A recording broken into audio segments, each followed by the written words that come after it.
दक्षिणतिर हिमालय पर्वतमाला, पश्चिमतिर काराकोरम श्रृङ्खला अनि उत्तरतर्फ कुनलुन पर्वतले घेरिएको तिब्बत विश्वकै अग्ला सुन्दर स्थानहरूमध्येको एक अत्यन्त मनमोहक स्थान हो। यसको हावापानी, भूबनोट तथा उचाइका कारण तिब्बतलाई बाँकी विश्वबाट अलग्गिएको भूभागका रूपमा हेरिन्छ। विश्वका थुप्रै अग्ला चुचुराहरूलाई आफ्नो छातीमा बास दिएको तिब्बत ब्रह्मपुत्र, इन्दस, गङ्गा, मेकोङ, याङ्जे तथा ह्वाङहो जस्ता प्रख्यात नदीहरूको उत्पत्ति स्थल पनि हो। यही सुन्दर स्थलमा हिन्दू धर्मावलम्बीहरूको पवित्र धर्मस्थल कैलाश पर्वत र मानसरोवर ताल पर्दछन्।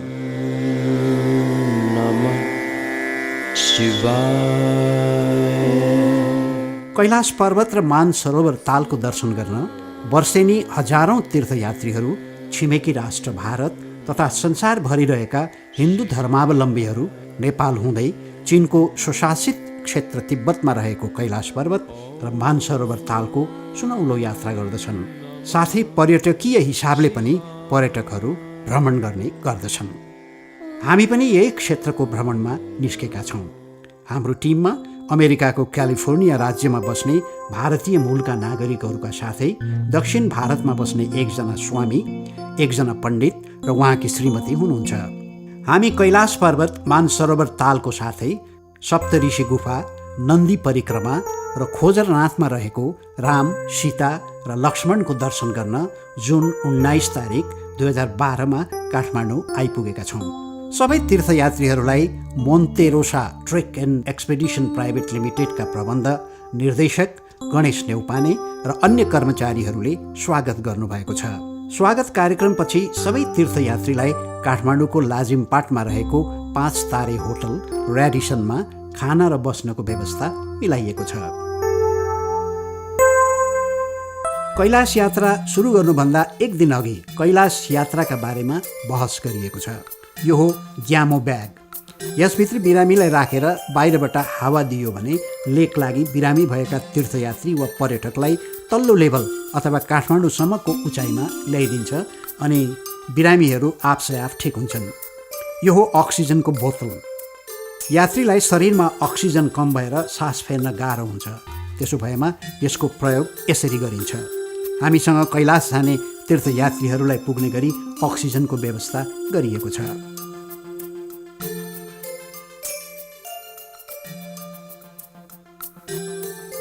अहिले र्याडिसन होटलमा बिहानको खाजा खाई कैलाश यात्राका लागि प्रस्थान गर्ने तयारी भइरहेको छ।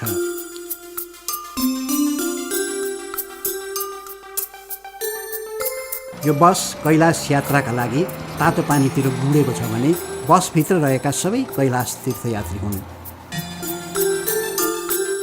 काठमाडौँको र्याडिसन होटलबाट हिँडेको 2 घण्टापछि हामी काभ्रे पलाञ्चोक जिल्लाको 0 किलोमिटरमा पुगेका छौँ। 0 किलोमिटरमा केही बेर आराम गरेपछि हामी अगाडि बढ्ने क्रममा छौँ। यो हो दोलाल घाट बजार। दोलाल घाटको पुल पार गरिसकेपछि अगाडि बढ्दै जाने क्रममा भेटिएको भोटेकोशी नदीको तिरैतिर 12 बजार छिचोल्दै प्राकृतिक सुन्दरता अँगाल्दै तातोपानी बजार आइपुगेका छौँ। तातोपानी बजारबाट मितेरी पुलतिर अगाडि बढ्दै जाने क्रममा अगाडि देखिने यो झरना अति नै मनमोहक छ।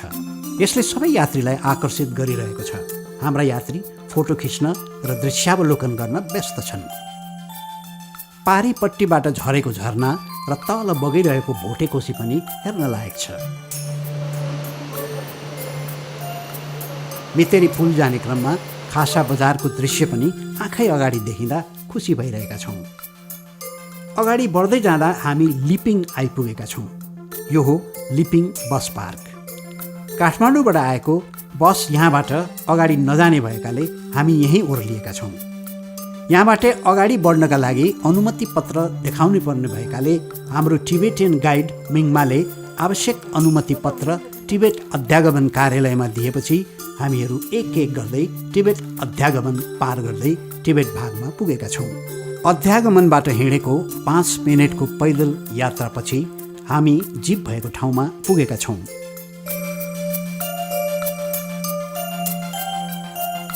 अहिले तीर्थयात्रीहरू जीप चढ्दै अगाडि बढ्ने क्रममा माथि जाङमो बजारको दृश्य देखिरहेको छ भने छेउमै छङ छङ गर्दै बग्ने भोटेकोसी, तल मितेरी फुल र नेपाली भागको लिपिङ बजार देखिन्छ भने यस्ता दृश्यले कसको मनलाई आफूतिर नतान्ला र। अहिले हामी यी रमाइला प्राकृतिक दृश्यको अवलोकन गर्दै ज्याङमो बजार आइपुगेका छौँ। ज्याङमो बजारलाई नेपालीमा खासा बजार पनि भनेर चिनिन्छ।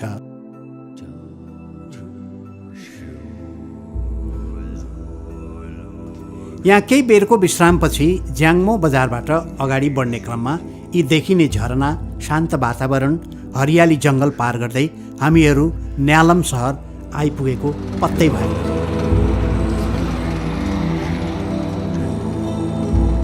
मितेरी पुलदेखि न्यालम सहर 35 किलोमिटरको दूरीमा रहेको छ।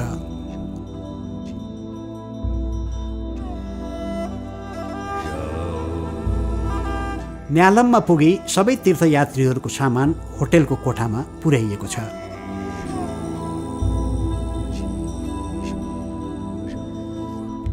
काठमाडौँबाट एकै दिनमा तातो पानी, मितेरी पुल, ज्याङमो हुँदै न्यालम पुग्ने भएकोले यहाँ 2 रात बिताउन पनि आवश्यक हुन्छ र हामीले पनि यही 2 रात बिताउनेछौँ।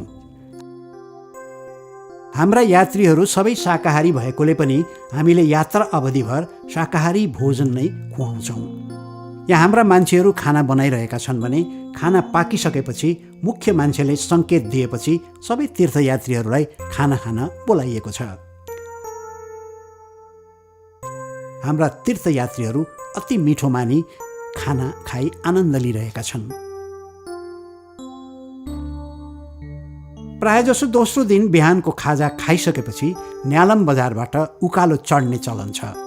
लेक लाग्ने समस्याबाट बच्नका लागि उकालो चढ्ने र माथि डाँडामा पुगेर डाँडा काँडाका रमणीय दृश्य हेर्ने गरिन्छ। हाम्रो समूह होटलबाट निस्किएर न्यालम बजारको सडकमा पैदलै अगाडि बढिरहेको छ। हामीहरू अब उकालो चढ्न सुरु गर्दैछौँ। प्रायःजसो यो डाँडासम्मको यात्रा गरिसकेपछि लेक लाग्ने वा नलाग्ने समस्याको निराकरण हुन सक्छ र हुन्छ पनि।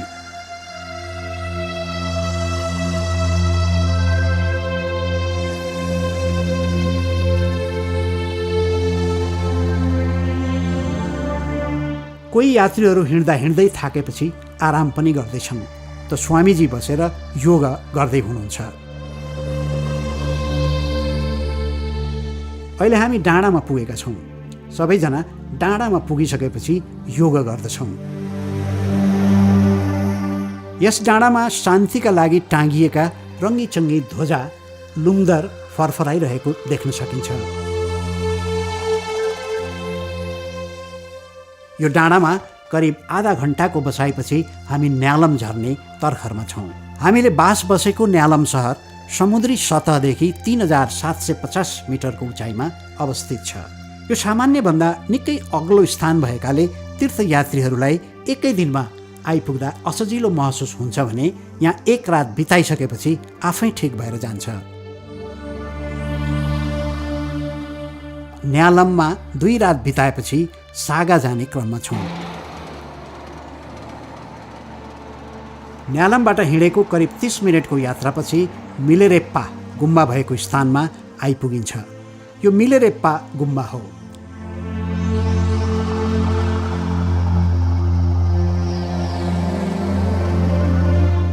मिलेरेप्पा गुम्बाको दृश्यावलोकनपछि सागा जाने क्रममा यालुङला पास पुगिएको छ।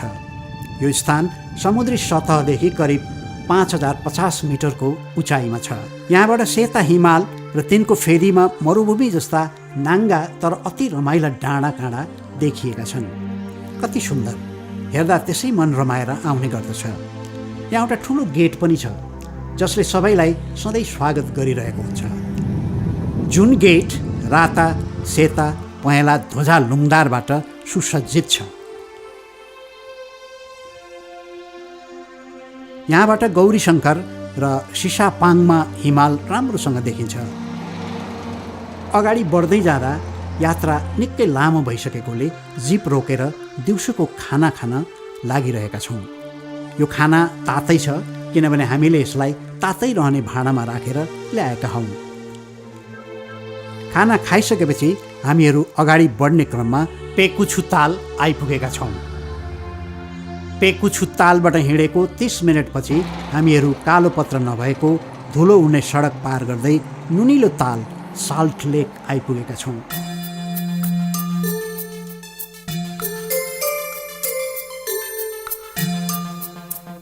त्यसपछि अगाडि बढ्दै जाँदा साँगा बजार पुग्ने बेलामा हिन्दूहरूको पवित्र मानिने ब्रह्मपुत्र नदी पुलबाट पार गर्दै साँगा बजार पुग्दछौँ।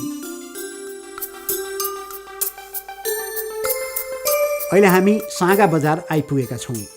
यो सहर बिजुली, टेलिफोन र बास बस्नका लागि सुविधायुक्त सहर हो। न्यालमबाट हिँडेको 6 घन्टापछि हामी साँगा पुगेका छौँ। आज यहीँ बास बस्नेछौँ।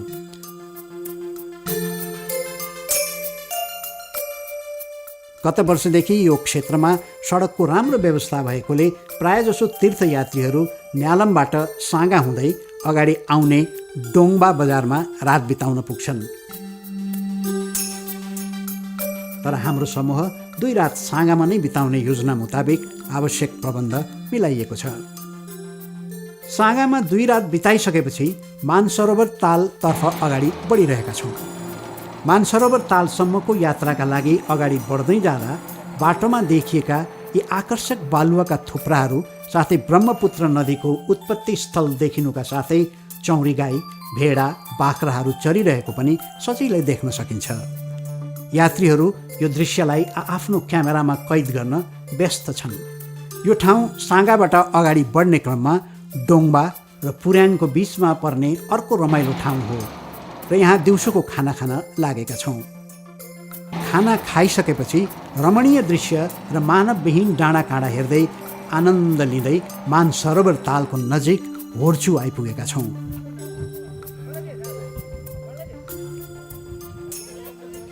यहाँबाट मानसरोवर तालको दक्षिणमा रहेको गुर्लामण्डाता हिमाल र उत्तर पश्चिममा कैलाश पर्वत सजिलै देखिन्छ। यो ठाउँ हो होर्चु र यहाँबाट सुरु हुन्छ मानसरोवर तालको परिक्रमा। यो मानसरोवर तालको परिक्रमा गर्न 102 किलोमिटर दूरी पार गर्नुपर्छ। साँगाबाट मानसरोवर ताल 462 किलोमिटर टाढा रहेको छ भने होर्चुबाट करिब 10 मिनटको जिप यात्रापछि मानसरोवर ताल नजिकै पुगिन्छ।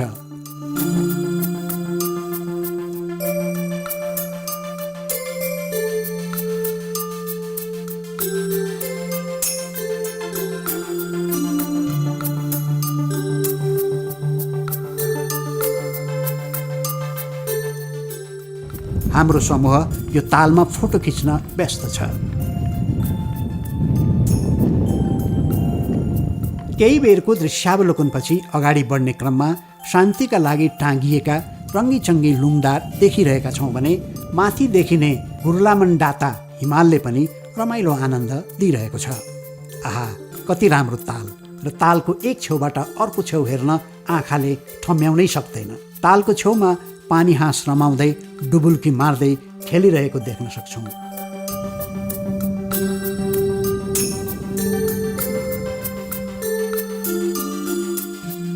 होर्चुबाट 2 घन्टा यात्रा गरेपछि चिउ गुम्बा पुगेका छौँ। यहाँ बस्नका लागि माटोबाट बनाइएका अतिथि घरहरू छन्। यो हामीले बस्नका लागि छानिएको अतिथि घर हो। मानसरोवर तालका बारेमा हिन्दू धर्मग्रन्थमा यसरी वर्णन गरिएको पाइन्छ। मानसरोवर ताल मानस अर्थात् मस्तिष्क वा चेतना भन्ने बुझिन्छ। तसर्थ मानसरोवर ताल चेतना र ज्ञानको ताल भनेर पनि परिचित छ।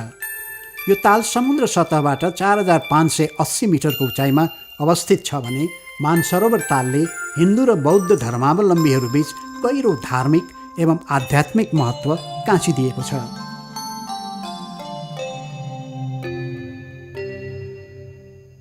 मानसरोवर तालको परिक्रमा गरी यसको पवित्र जलले स्नान गरेमा जीवनमा जानी नजानी गरेका सम्पूर्ण पाप पखालिने र अनि शरीरमा भएको सम्पूर्ण रोग व्यथाबाट मुक्त हुने धार्मिक विश्वास रहिआएको छ। साथै यस्तो स्नानबाट आफ्नो यौवन र शक्ति सदाका लागि कायम गर्न सकिन्छ भन्ने मान्यता पनि रहिआएको पाइन्छ। कैलाश पर्वतको परिक्रमा र मानसरोवर तालमा नुहाउने व्यक्ति सिधै ब्रह्मलोकमा पुग्दछ भने मानसरोवर तालको पानी पिउने व्यक्तिले शिवलोक चिन्न सक्दछ भन्ने कुराको वर्णन रामायणमा समेत उल्लेख गरिएको पाइन्छ। कैलाश पर्वत मानसरोवर तालदेखि करिब 58 किलोमिटर उत्तरमा अवस्थित छ। धेरै धर्मावलम्बीहरू यस तालमा स्नान गरेमा स्वर्ग जान पाउने अनि कोही यस तालको पवित्र जलको स्पर्शले मृत्युपछि मोक्ष प्राप्त हुने मान्यताका साथ जीवनमा एकचोटि कमसेकम कैलाश पर्वत र मानसरोवर तालको दर्शन गर्न आउने गर्दछन्। साथै यस तालसँग जोडिएको प्रचलित हिन्दू किंवदन्ती अनुसार भगवान शिव र पार्वती हरेक रात 2 देखि 4 बजेसम्म यस तालमा स्नान गर्दछन् र यस स्थानमा बास बस्ने हरेक धर्मावलम्बीले शिव र पार्वतीलाई साक्षात्कार दर्शन गर्न सक्दछन् भन्ने भनाइ छ। मुख्यतः पूर्णिमाको रातमा शिव र पार्वतीको दर्शन गर्न सकिने मान्यता रहिआएको पाइन्छ। अति नै ठुलो भूभाग ओगटेको मानसरोवर ताल हिन्दूहरूका लागि अति नै पवित्र स्थल भएकोले दर्शन गर्नै पर्ने पवित्र धर्मस्थलमध्ये एक मानिएको छ। भोलिपल्ट बिहान तीर्थयात्रीहरूलाई नुहाउनका लागि होटलबाट जीपमा चढाएर मानसरोवर तालको छेउमा पुर्याइएको छ र नुहाउनुभन्दा अघि तालको छेउमा उभि स्वामी वेद पण्डितका साथ सबै प्रार्थना गर्दै हुनुहुन्छ भने स्वामीजीले कैलाश र मानसरोवर तालका बारेमा प्रवचन दिँदै हुनुहुन्छ।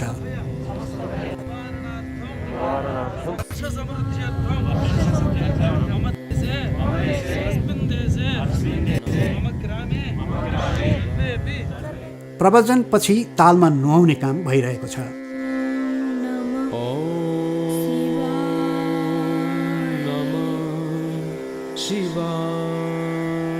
आज मौसम सफा रहेकोले मानसरोवर ताल र कैलाश पर्वतको दर्शन र दृश्य एकैचोटि अति राम्रोसँग देखिरहेको छ।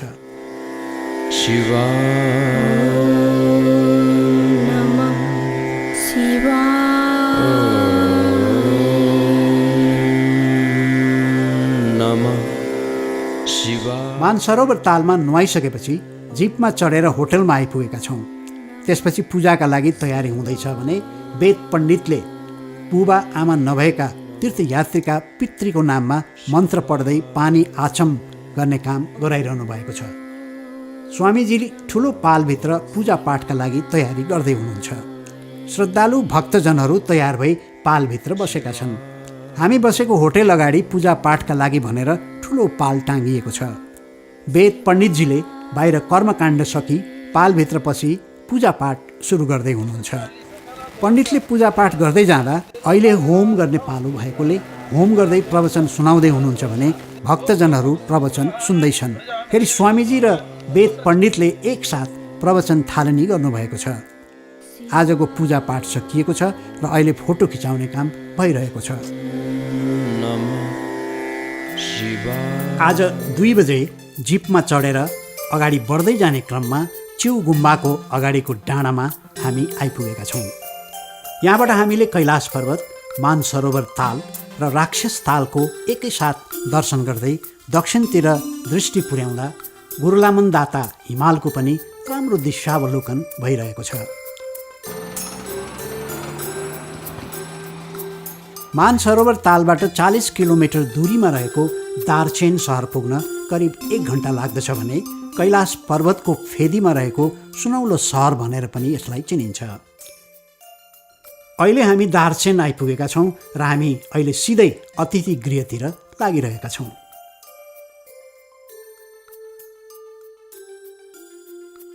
नन्दी पर्वत परिक्रमाका लागि बिहान 5 बजे सेरलुङ गुम्बातिर लागेका छौँ।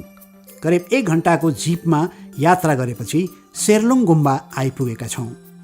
यो यात्रा दार्जिलिङबाट पैदल नै सुरु गर्ने हो भने 2 देखि 3 दिनसम्म लाग्न सक्दछ।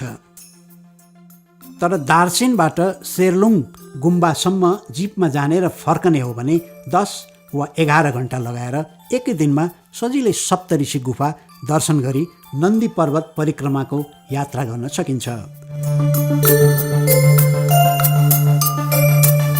यहाँबाट सप्तऋषि गुफाका साथै नन्दी पर्वत यात्राका लागि पैदल यात्रा सुरु भएको छ। करिब 10 मिनटको यात्रापछि अष्टपद आइपुगिएको छ। अष्टपद एक पवित्र धार्मिक पर्वत हो र कैलाश र नन्दी पर्वतको न्यानो काखमा अवस्थित छ। यो अष्टपद भन्नाले 8 पाइला भन्ने बुझिन्छ। अष्टपद धार्मिक दृष्टिले निकै पवित्र पर्वतका रूपमा चिनिएको छ। कैलाश र नन्दी पर्वतको छिमेकी यस पर्वत परापूर्वकालदेखि नै थुप्रै ऋषिमुनि तथा भिक्षुहरूको पवित्र ध्यान केन्द्रका रूपमा स्थापित भएको पाइन्छ। जैन धर्मका प्रख्यात मुनि ऋषभदेवले पनि यसै पर्वतको गुफामा ध्यान गरेका थिए भन्ने भनाइ छ।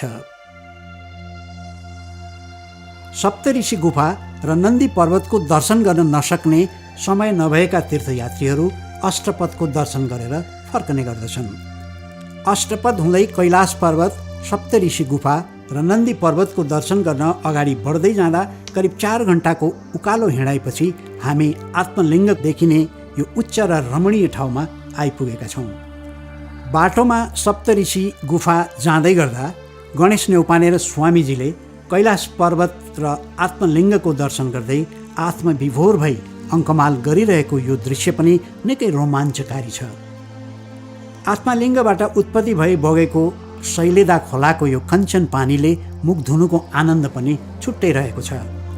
सप्तऋषि गुफाका साथै नन्दी पर्वत परिक्रमा गर्नु भनेको कैलाश पर्वत परिक्रमा गर्नुभन्दा निकै कठिन छ, त त्यत्तिकै आनन्द पनि पाइन्छ।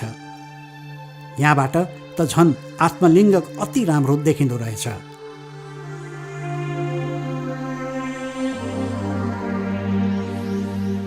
पुराण र हिन्दू धर्मग्रन्थमा वर्णन गरिए अनुसार अति सुन्दर एवं हिउँले पुरै ढाकिएको पवित्र धार्मिक कैलाश पर्वतको महत्त्वलाई यसरी उल्लेख गरिएको पाइन्छ, जहाँ भगवान शिव र पार्वती बस्ने गर्दथे। कैलाश पर्वतको पश्चिमपट्टि भगवान शिवको आत्मलिङ्गको मधुर प्रकाश टल्किरहेको देखिन्छ। यो आत्मलिङ्ग पुष्पदन्त नामको हिउँबाट बनेको हो, जसले कैलाश पर्वतको टुप्पामा रहेको अष्टपादुको महत्त्व दर्शाउँछ। यस्तै गरी आत्मलिङ्गबाट शैलोधा नदी उत्पत्ति भएको मानिन्छ। योगी र सप्तऋषिहरू यस पवित्र नदीमा डुबुल्की मारेर नुहाउँदा भगवान शिवको जस्तो शक्ति र बुद्धि प्राप्त हुन्छ भन्ने धार्मिक विश्वास गर्दछन् भन्ने कुरा धार्मिक ग्रन्थमा उल्लेख गरिएको छ। टाढैबाट आत्मलिङ्गको दर्शन गरेर नाकै ठोक्किने उकालो चढ्दैछौँ। यो भिरमा टाँगिएको डोरीको सहायताले 5 मिनटको उकालो चढेपछि अब हामी सप्तऋषि गुफामा आइपुगेका छौँ। यो निकै जोखिमपूर्ण यात्रा हो, जसका लागि दक्ष जनशक्ति आवश्यक छ, जुन हामीसँग छ। गुफाको अगाडि 13वटा चैत्य बनाइराखिएका छन् भने चैत्यको वरिपरि रङ्गी बिरङ्गी ध्वजा लुङ्दा टाँगिएको छ। ज्योतिषीहरूका अनुसार यहाँ 7 जना ऋषिहरूले तपस्या गरेका थिए र त्यसैले यस गुफाको नाम सप्तऋषि गुफा रहन गएको वर्णन गरिएको पाइन्छ। यो सप्तऋषि गुफा हिन्दू र बौद्ध धर्मावलम्बीहरूका लागि अति नै महत्त्वपूर्ण धार्मिक स्थल हो। यो समुद्र सतहदेखि 5880 मिटरको उचाइमा अवस्थित छ। हामी सप्तऋषि गुफाको दर्शनपछि करिब 10 मिनट डोरीको सहायताले उकालो चढेपछि अलि सजिलो बाटोमा आइपुगेका छौँ। त्यसपछि 5 मिनट जति ओह्रालो हिँडेपछि सार्डुङ छुकसुम भन्ज्याङ पुगेका छौँ। यसको उचाइ समुद्र सतहदेखि 5860 मिटरमा छ। करिब 1 घन्टाको यो असजिलो ओह्रालो झरेपछि यो समतल भागमा आई 2 घन्टाको सजिलो तेर्सो बाटोको हिँडाइपछि सेरलुङ गुम्बा आइपुगेका छौँ। यहाँबाट जिपमा दार्जिलिङ फर्क्यौँ। आज कैलाश परिक्रमाका लागि तयार भइसकेपछि सबै तीर्थयात्रीहरू जिपमा चढेर दार्चेन सहरको अवलोकन गर्दै यमद्वारतिर लागिरहेका छौँ। दार्चेनबाट 5 किलोमिटरको दूरीमा रहेको यो यमद्वार आइपुग्न करिब 20 मिनट लाग्दछ भने यस ठाउँलाई तारबोचे भनेर पनि चिनिन्छ। यस तारबोचेमा हरेक वर्ष वैशाखी पूर्णिमाका दिन ठुलो मेला लाग्ने गर्दछ, जसलाई सागा दावा पर्व भनेर चिनिएको छ। यमद्वार पुगेपछि सबै तीर्थयात्रीहरू लामबद्ध भई भगवान शिव र पार्वतीलाई नमस्कार गर्दैछन् भने स्वामीजीले शिव भगवानका बारेमा वाचन गर्दै हुनुहुन्छ। अहिले शिव र पार्वतीको दर्शन गर्दै यमद्वार घुम्दैछौँ। 3 पटक यमद्वार घुमिसकेपछि बीचमा रहेको यमद्वारको ढोकाबाट सबैजना एकातिरबाट छिरेर अर्कोतिरबाट बाहिर निस्कँदैछन्। अशक्त तीर्थयात्रीहरू यसै ठाउँबाट कैलाश पर्वतको दर्शनका साथै यमद्वारको परिक्रमा गरी फर्कने गर्दछन्। यमद्वारको परिक्रमा गर्दा पनि कैलाश पर्वतको परिक्रमा गरे सो सरह पुण्य प्राप्त हुने जनविश्वास छ। यमद्वारको दर्शनपछि हाम्रो जीप 1 किलोमिटर टाढा रहेको शेरसोङतर्फ अघि बढिरहेको छ। यो हो शेरसोङ। यहीँबाट कैलाश पर्वतको पैदल यात्रा सुरु हुन्छ। पवित्र धार्मिक तीर्थस्थल कैलाश पर्वत समुद्र सतहदेखि 6714 मिटरको उचाइमा रहेको छ। यो विश्वकै सबैभन्दा अग्लो स्थानमा रहेको पवित्र तीर्थस्थल मानिएको छ, तर सबैभन्दा कम भ्रमण गरिने धार्मिक स्थल पनि हो। विभिन्न 4 धर्मका करोडौँ धर्मावलम्बीहरूका लागि अति पवित्र मानिएको यो स्थानमा वर्षेनी केही हजार धर्मावलम्बीहरू तीर्थयात्राका लागि र थोरै पर्यटक भ्रमणका लागि आउने गरेका छन्। हिन्दू, जैन र बौद्ध धर्मको उत्पत्ति अगावै कैलाश पर्वतलाई पृथ्वीको मध्यम स्थान र संसारकै उत्पत्ति स्थलका रूपमा पुज्ने गरिन्थ्यो। रामायण, महाभारत जस्ता धार्मिक ग्रन्थमा कैलाश पर्वतको पवित्रताको महिमा वर्णन गरिएको छ। पश्चिममा काराकोरमदेखि पूर्वमा ब्रह्मपुत्रसम्म फैलिएको पुरा हिमालय खण्डभन्दा उत्तरमा यो पवित्र धार्मिक पर्वत रहेको छ। शैव, हिन्दू, बौद्ध, जैन र बोन्पो धर्मले कैलाशलाई समान सम्मान गरेका छन् र यसको महत्त्वलाई आफ्ना किसिमले अर्थ्याएका पनि पाइन्छ। शैव, बौद्ध दुवैका पौराणिक ग्रन्थमा संसारको केन्द्रका रूपमा वर्णित सुमेरु पर्वतकै भौगोलिक उपस्थिति भनेर कैलाशलाई मान्ने गरिएको छ। कैलाश शिव र पार्वतीको वासस्थानलाई बौद्धहरू काङ्ग्रिम्पोचेका नाममा श्रद्धा गर्छन्। कैलाश र मानसरोवरलाई बौद्धहरूले ठुलो प्राकृतिक मण्डला भनेर पनि स्वीकारेका छन्। मण्डला आराधना र मुक्तिको माध्यम हो। जैनहरू यस एकान्त शिखरलाई अस्पाडाका नामले सम्झन्छन्। त्यस धर्मको संस्थापक ऋषभदेवले यहाँ आध्यात्मिक मुक्ति प्राप्त गरेका थिए भन्ने भनाइ छ। कैलाश परिक्रमा गर्ने बाटो दार्चेनदेखि दार्चेनसम्म करिब 53 किलोमिटर लामो छ भने 38 किलोमिटर पैदल हिँड्नु पर्दछ। 3 दिनको पैदल बाटोमा पर्ने 5636 मिटरको सबैभन्दा अल्गो जोरमाला भन्ज्याङ पार गर्नुपर्छ। धार्मिक किंवदन्ती अनुसार एकपटक कैलाश परिक्रमा गर्ने व्यक्तिको जीवनभर जानेर वा नजानेर गरेका पापहरू पखालिन्छन् भने जसले 108 पल्ट परिक्रमा गर्छ त्यो व्यक्ति सोझै निर्वाणा बुद्धको बोधिसत्व प्राप्त गर्दछ भन्ने कुरा उल्लेख गरिएको छ। जसले एकपटक नन्दी परिक्रमा गर्दछ उसले 13 पटक कैलाश परिक्रमा गरेको सरहको फल प्राप्त गर्दछ भन्ने कुरा समेत धर्मग्रन्थमा उल्लेख गरिएको पाइन्छ। यहाँबाट खानेकुरा तथा अन्य आवश्यक सामग्री चौरीलाई बोकाई 3 दिनका लागि अगाडि प्रस्थान गर्दैछौँ।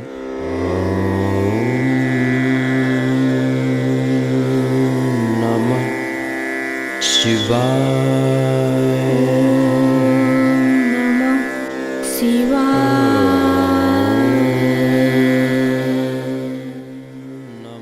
ला खोलाको किनारै किनार करिब 3 घण्टाको पैदल यात्रापछि दिउँसोको खाना खाने ठाउँमा हामी पुगेका छौँ। यहाँबाट कैलाश पर्वत देखिरहेको छ भने कैलाश पर्वतको तल हात्तीको आकृति जस्तो कुँदिएको ठुलो चट्टान पनि देखिरहेका छौँ र त्यस हात्तीलाई इन्द्र भगवानको वाहनको रूपमा लिइन्छ। ला खोलाको किनारमा रहेको यो डेरापुक गुम्बा हो र यस गुम्बाको नामबाट नै यस ठाउँको नाम डेरापुक रहन गएको हो। यो स्थान समुद्री सतहदेखि 4900 मिटरको उचाइमा अवस्थित छ, जहाँबाट कैलाश पर्वत धेरै नजिक देखिन्छ। प्रत्येक दिन सयौं तीर्थयात्रीहरू पैदल यात्रा वा घोडामा चढी सेरसोङबाट डेरापुक आइपुग्दछन् भने यहाँ आई एक रात बिताएर भोलिपल्ट सन्चो नभएका तीर्थयात्री सिधै दार्चेन फर्किने गर्दछन् भने सकुशल रहेकाहरू डोलमाला भन्ज्याङतिर अगाडि लम्किन्छन्।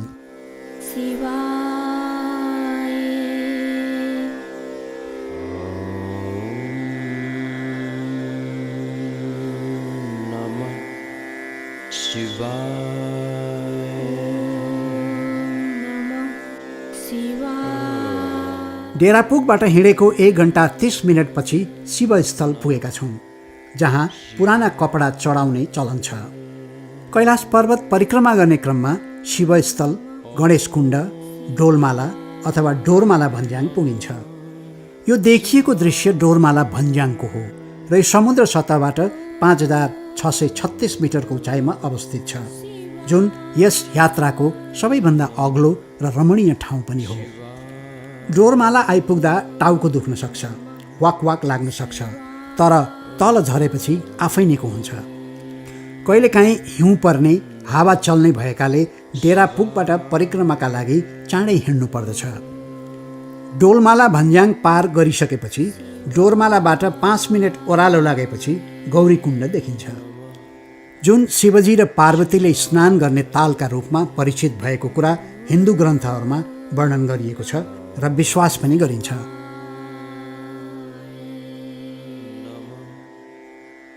गौरीकुण्ड हुँदै करिब 1 घण्टाको ओह्रालो हिँडाइपछि साप्चे डातोक पुगिन्छ भने यो लाम खोलाको काखमा रहेको छ। त्यस्तै कुबेर पर्वत र कुबेर कुण्ड कैलाश यात्राको भित्री बाटोमा पर्ने अर्को एक रमणीय तीर्थस्थल हो, तर अलि कठिन यात्राभित्र पर्ने यो ठाउँ भएकोले कमै तीर्थयात्रीहरू यसको भ्रमण गर्दछन्। कैलाश परिक्रमा गर्दा 3 दिनमा गरिन्छ भने यो यात्रा पनि त्यति नै दिनमा गर्न सकिन्छ। यस शिवस्थलबाट कैलाश डोलमाला भन्ज्याङको सामान्य बाटो छोडी भित्री कैलाशको बाटो पछ्याउँदै यात्रा गर्ने गरिन्छ। यो देखिएको दृश्य खाङ देसाङला भन्ज्याङको हो। शिवस्थलबाट 3-4 घण्टाको सामान्य उकालो हुँदै खाङदे साङ्ला पासको फेदीमा आइपुगेका छौँ।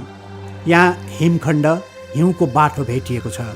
हामीहरू करिब 1 घण्टाको हिमखण्ड वा हिउँको बाटो हिँडेपछि डोरीको सहायताबाट नाकै ठोकिने कालो चट्टानको उकालो चढेपछि खाङदे साङ्ला भन्ज्याङ आइपुगेका छौँ।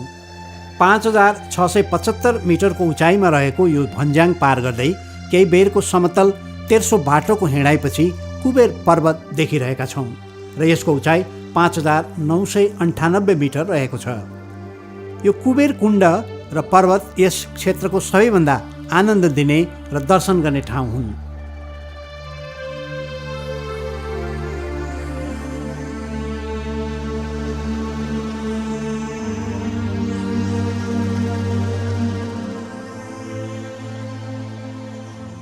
यो देखिएको ठाउँ जुथुलपुक गुम्बा हो। आज 1 रात हामी यहीँ बिताउनेछौँ। यी हुन् यहाँका अतिथि गृह। अतिथि गृहमा बास पाइएन भने पाल टाँगेर पनि बस्ने गरिन्छ। आज बिहान खाजा खाएर 3 घण्टा हिँडेर चोङदो आइपुगेका छौँ। चोङदोबाट जिपमा आधा घण्टा यात्रा गरेपछि दार्चेन आइपुगेका छौँ र यसरी सकिएको छ 3 दिनको कैलाश परिक्रमाको यात्रा।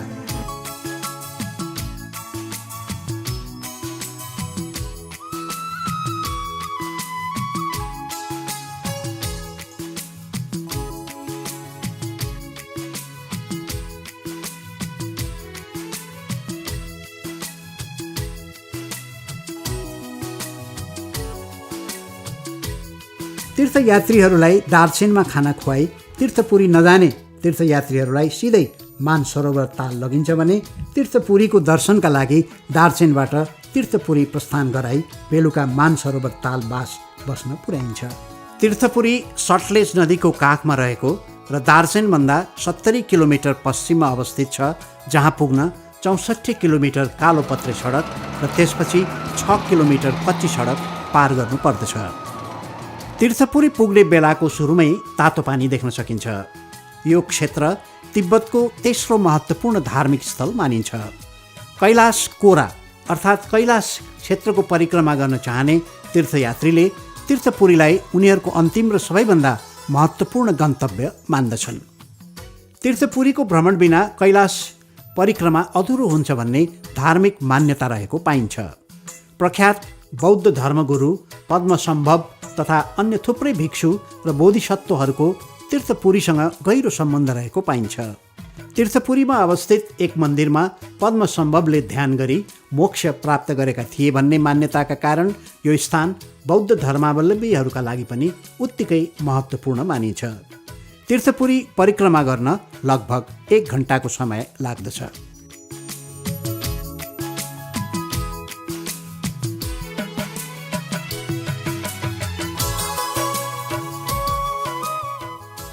तीर्थपुरी नजाने तीर्थयात्रीहरू दार्चेन हुँदै मानसरोवर ताल जान्छन् र दर्शन गर्न चाहनेहरू खोजरनाथ मन्दिरतिर यात्रा अघि बढाउँदछन्। खोजरनाथ मन्दिर मानसरोवर तालबाट 85 किलोमिटर टाढा दक्षिण दिशामा पर्दछ। यहाँ दर्शन गर्न जाँदा बाटोमा पर्ने राक्षस ताल पनि देख्न पाइन्छ। यस तालका बारेमा यसरी वर्णन गरिएको छ। राक्षस तालको अन्धकारमय पानी मुनि मांसाहारी राक्षसहरू लुकेर बसेका छन् भन्ने हिन्दू मान्यता अनुसार यस तालको नाम राक्षस ताल रहन गयो। अन्धकार र विनाशक शक्तिको प्रतीक मानिने यस तालबाट धर्मावलम्बीहरू टाढै बस्दछन्।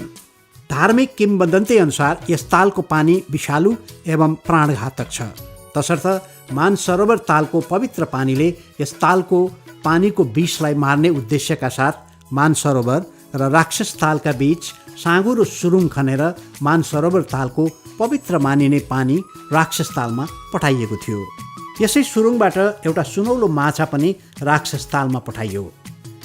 जब उक्त माछा राक्षस तालमा जीवितै पाइयो तब मानिसहरूको यस तालप्रति रहेको नकारात्मक मानसिकता र तालको नजिकै नजाने प्रवृत्तिमा पनि परिवर्तन आयो। तर अझैसम्म पनि स्थानीयवासी तथा धर्मावलम्बीहरू यस तालको पानी भने खान नहुने मान्यतामा अडिग छन् र पानी खाँदैनन् पनि। हिन्दू धर्म अनुसार त्रेतायुगमा रावणले यसै तालमा बसेर कठोर तपस्या गरी भगवान शिवलाई खुसी पारेका थिए। राक्षस ताल मानसरोवर तालको पश्चिममा पर्दछ।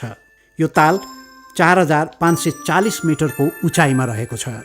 राक्षस तालबाट सिधै उत्तरतिर हेर्दा राक्षस ताल र कैलाश पर्वतको पनि दर्शन हुन्छ र मानसरोवर तालमा चराचुरुङ्गी पानी हाँस देख्न सकिन्छ भने राक्षस तालमा कुनै चराचुरुङ्गी देखिँदैन र हुँदैनन् पनि।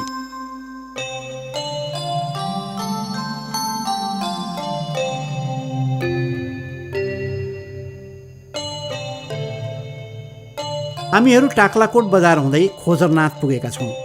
यो ठाउँ टाक्लाकोट र हिल्साको बीचमा रहेको अति रमणीय टिबेटियन गाउँ हो।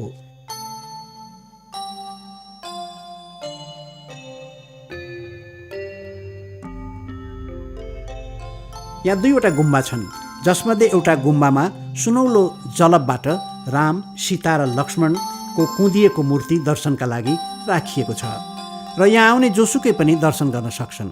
यो गुम्बाको स्थापना 7औं शताब्दीमा गरिएको अनुमान छ। यो गुम्बा शैलीको मन्दिरमा राम, सीता र लक्ष्मणको दर्शन गर्न पाइन्छ।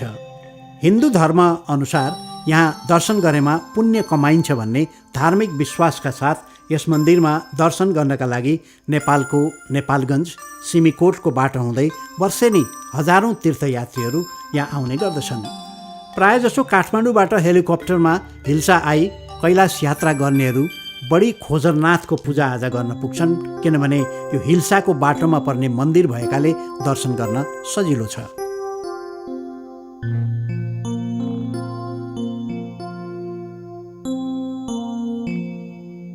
यहाँबाट बेलुका मानसरोवर ताल बास बस्न पुर्याइन्छ।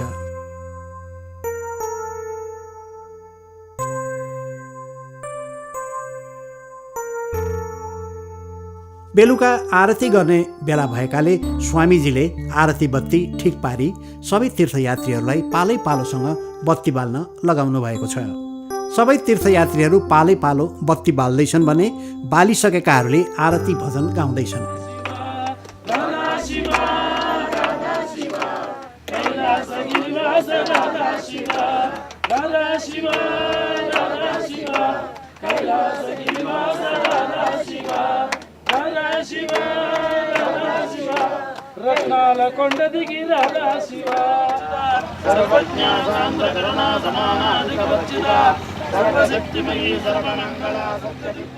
अन्त्यमा हाम्रो समूहका स्वामीद्वारा बालिएको बत्ती सेलाउन मानसरोवर तालतिर लगिएको छ।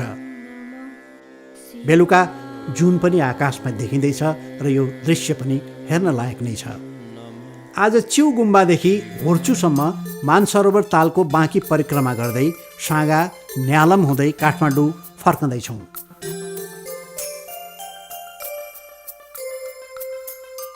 तीर्थयात्रीलाई यात्रा अवधिभर खुसी राख्न यस एजेन्सीले सधैँ पोख्त अनि मिलनसार कामदार पठाउने व्यवस्था गर्दछ। साथै यी नेपाली भान्से समूह खाना पकाउन पोख्त हुन्छन्।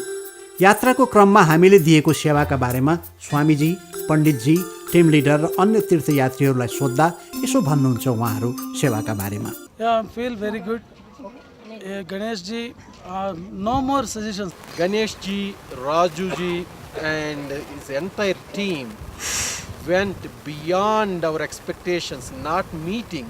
आज सबै तीर्थयात्रीहरूलाई आफ्नो घर फर्काउने तर्खारमा हामी छौँ। त्यसैले उहाँहरूलाई फुलमाला लगाएर विदाई गर्दै काठमाडौँमा रहेको त्रिभुवन अन्तर्राष्ट्रिय विमानस्थलसम्म पुर्याएका छौँ। कैलाश पर्वत र मानसरोवर तालको यात्रा धार्मिक रूपले मात्र नभई पर्यटकीय हिसाबले पनि उत्तिकै महत्त्वपूर्ण रहेको छ। यो यात्राको व्यवस्थापन काठमाडौँमा रहेको मन्तेरोसा ट्रेक्स एन्ड एक्सपिडिसन प्राइभेट लिमिटेडले गरेको हो।